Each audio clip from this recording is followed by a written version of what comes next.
Hi, my name is Annabel McCabe, and I'm going to be talking about my independent study research with ALPHA, which is image classification using active target time projection chamber data. I'll talk more about what the active target time projection chamber is in a moment, but I would like to give an overview of the problem I was trying to solve first. So I was first tasked with creating an event-based classifier, binary classifier, to determine what reaction took place. This eventually was expanded to a 3-class classification and ultimately progressed to identifying machine learning methods for track level classification. It's important to note here that the data I was initially given is in the format of XYZ point clouds of variable lengths. The picture you're seeing is a 3D plot of a 3-body event, which has each reaction track plotted in a different color. So what is the active target time projection chamber? It is a device located at the Facility for Rare Isotope Beams at Michigan State University. So essentially what happens is a beam comes in and reacts with gas, which creates a nuclear reaction when an experiment is run. The device itself is 1 meter long by 55 centimeters wide and symmetrical in shape, and it has 10,240 triangular paths to collect data. And so the pictures that you're seeing are a diagram of the device, as well as a diagram showing a close-up view of the triangular paths. So regarding the initial approach, I processed the data into images of X, Y, and YZ projections. This requires significant downsampling to fit 128 by 128 image dimensions, considering there are over 10,000 paths that collect the data. And regarding the classification itself, I used a pre-trained VGG16 architecture, which I selected based on my reading about prior work done with similar data. I eventually ended up stacking my projections to create a 3D representation for each event to increase the accuracy of my model. And the picture is just a diagram of the VGG16 architecture. So here are some examples of projections. Here I'm showing beam and 2-body events, but I did eventually include 3-body as well in the training set.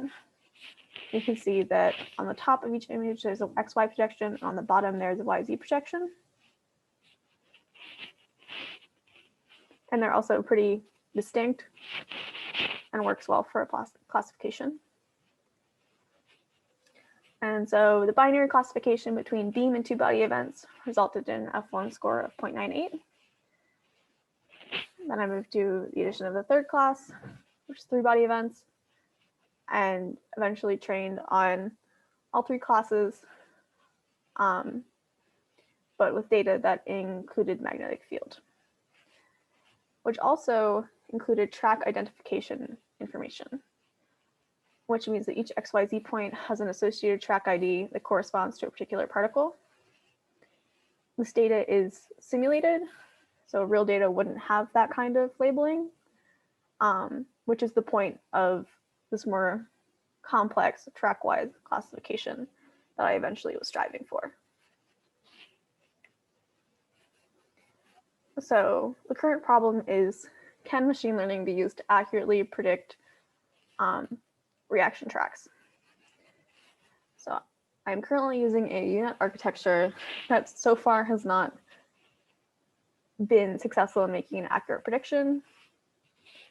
This is most likely due to imbalance of classes, because the UNet takes in an input image as well as a true mask, which shows the labels for each pixel, and then it creates a predicted mask that is supposed to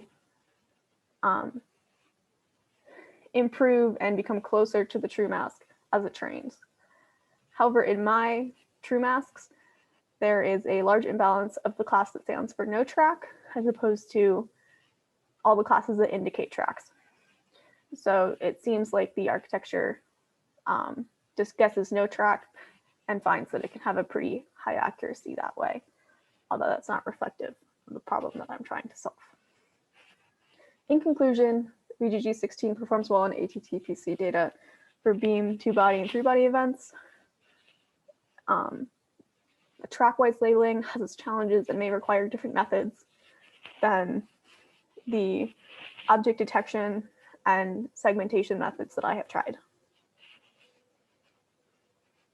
Last but not least, I would like to thank Dr. Kuchera and Dr. R of Davidson College for working with me on this project for an entire academic year, as well as our collaborator at EFRIB, Dr. Ayad. Thank you so much for your attention.